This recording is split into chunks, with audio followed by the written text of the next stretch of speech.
everyone is created for a purpose and given a definite assignment, different from every other person.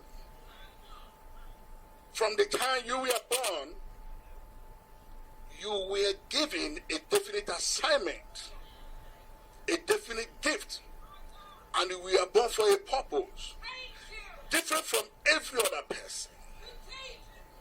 So from the time you were born, the railways, the rail lines, and the railway stations of life have been created, including the routes, have been created purposely for you. Your own rise, hello? That's why your top prints are not other people's top prints. Your fingerprints will never match. No matter what you do, your fingerprints will never match. 1.7 billion people on Earth, or 7.1 billion people on Earth, their top prints and fingerprints are different. Because everyone is created different. And you are created for a purpose, given a definite assignment. An assignment not given to another person. Hallelujah, somebody. So that's why God told Jeremiah, before I formed thee in the belly, and before you came out, I knew thee. I chose you and ordained thee for a specific purpose. Life is not about what you want, but what you are shaped, molded, and programmed and destined for. That's why sometimes what you want do not want you.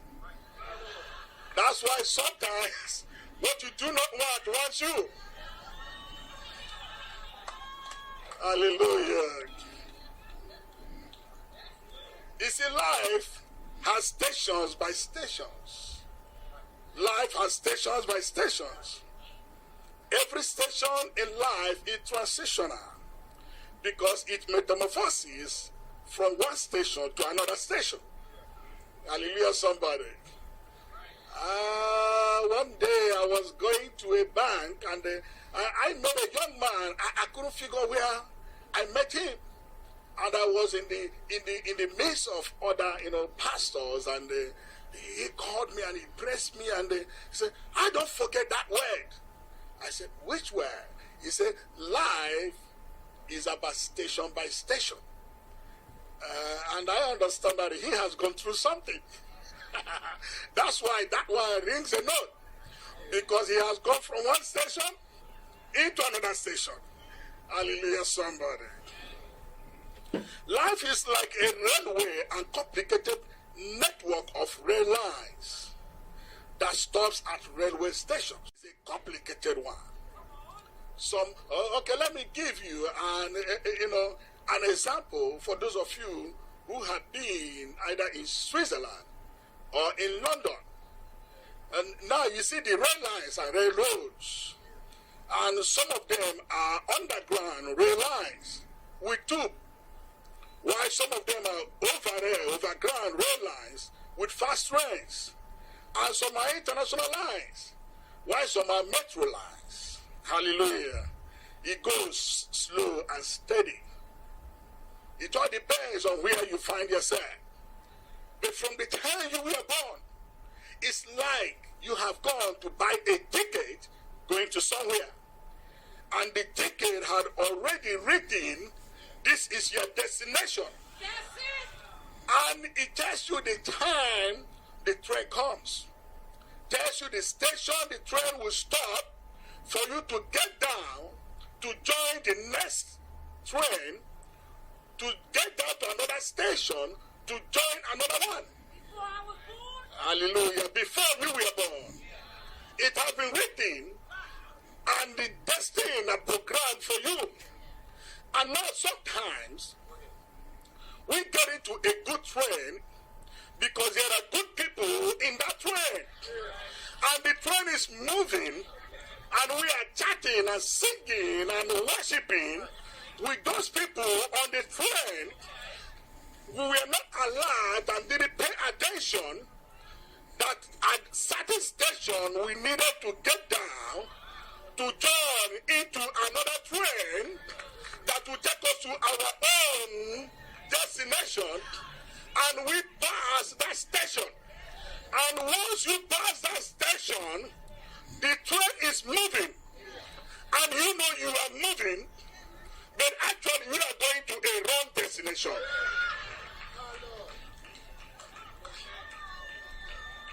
You become a follower of followers. You all do not know that we were born and created as superstars. But you can never manifest to be a superstar if you have gone the wrong track. That's the problem with all of us. Because many of us, you think that you are happening, you are going somewhere, you are actually going somewhere, but you are going the wrong way.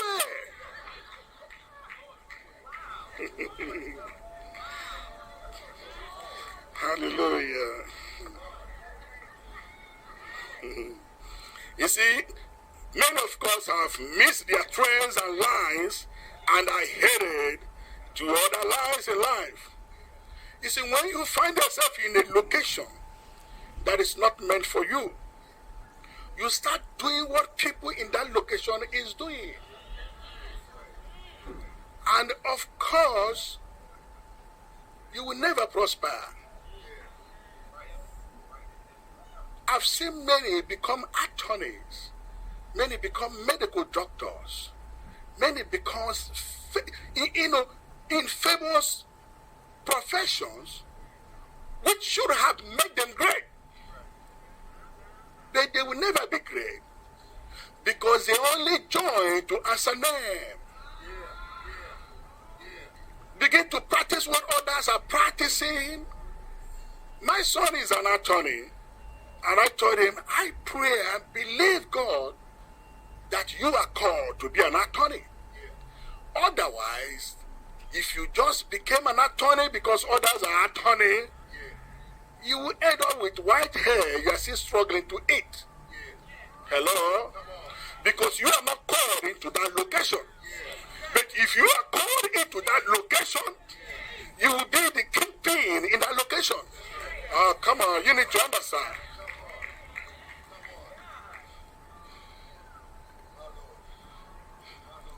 Many have lost the opportunities to advance to another level. Why waiting for others who are not meant to advance at all? Somebody need to understand me here. Because many of us have come into that problem. You have not advanced because you are waiting for others who are not meant to advance at all.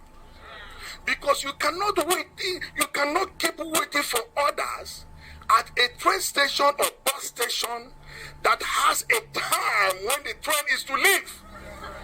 You cannot keep waiting for them. Moreover, some of these people are not yet ready to go. And some of them are not designed to go through your route. Because I know sometimes God chooses us, and we look at people that looks like us and feel that God has chosen them also. And now we bring them in to come and flow with us. They become a stagnation.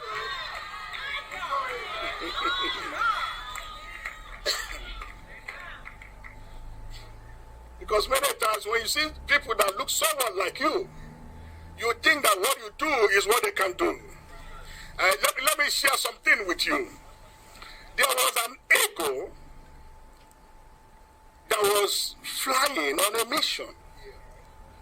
And in the middle of the night, it began to rain heavily.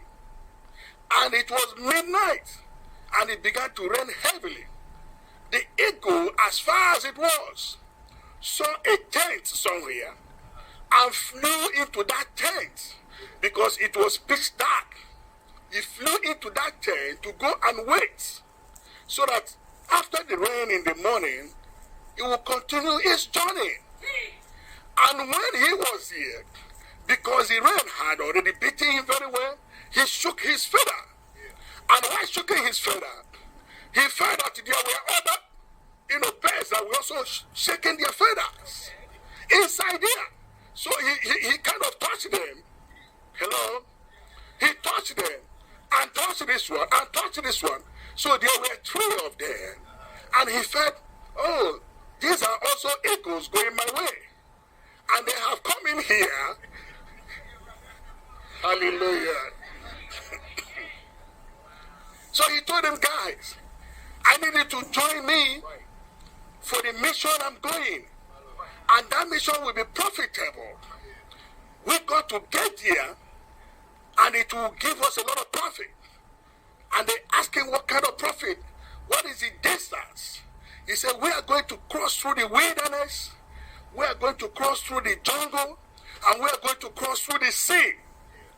And one asked him, how can we cross through there? How do we get food? He said, it's not easy because we are all eagles. When we are crossing through the sea, there are some of the fish that are inside the sea. We just come down because we are fish eagle and carry them and go up. When we are crossing through the wilderness, there are these snakes that run here and there. We come down and carry them. When we cross through the jungle, all these rats and rabbits, we see them, we come down and carry them. And I say, okay, since you said so, in the morning we gotta move. And he slept. While he was sleeping, someone appeared to him and asked him, why do you seek the living amongst the dead? Why do you seek the living amongst the dead? 3 times. He did not understand it. He continued sleeping. When he woke up in the morning, he looked around and saw an owl. Yes, I don't know what you call it. I'm from Africa, so I call it owl. He saw an owl, and he looked around and asked him, what are you doing here? He said, but I've been here all night. He said, how can you be here all night? Come on, where are those eagles? He said, which eagle are you talking about? He said, come on, what are you doing here? He said, but I've been here all night, and you were discussing with us with regards to a project you are going far. How can I be discussing such project with you? You don't see in the day, so how can you fly? He said, come on, tell me, where are the rest of the eagles? Where did they go? He said, which ones are you talking? He said, I know, there were 3 of them. He said, it was I, the dog, and the chicken. He said, oh no. Is that why I was told, why are you seeking the living amongst the dead? Because the chicken does not fly, and the dog does not fly. Many times because they have wings, you think they can fly, or because they have eyes, you think they can see. That's the problem we have. We go choosing people we think that God have chosen, when God have not chosen them in any way. Somebody need to understand what I'm saying here.